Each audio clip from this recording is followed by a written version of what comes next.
We are now in the resource group for the Microsoft Sentinel solution we have just created. As you can see, we have a lot of different types of resources in here.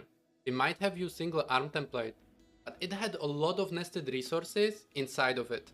If you look closely in the resource group, you will notice deployment script. One of the powerful features of the custom scripts is their ability to execute custom actions. In our case, the deployment script installed a lot of ARM templates, set up data connectors, and turned some essential functionalities for Microsoft Sentinel.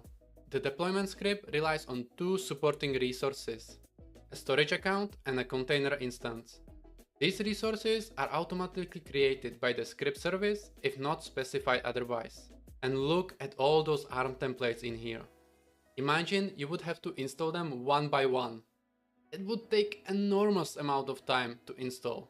Right here, we have 413 records. Let's select one template and look more closely at it. This one is for Azure Active Directory Analytics Rule template. We can view more details about the ARM template if we want to. As mentioned before, it's structured in JSON format. And honestly, I love JSON. Even without programming background, it's very easy to read and understand. I want to mention that later in this course, I will show you how to create your own ARM templates for different artifacts in Microsoft Sentinel. And once you will have your own ARM template, you will automatically deploy it inside your Microsoft Sentinel. To do it manually, you would have to click on the deploy button right over here.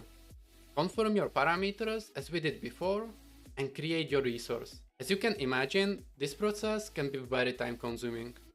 Imagine doing this for 400 resources. That's why you want to have some kind of solution to automate it.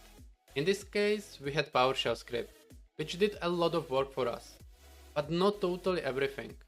We still have some work to do.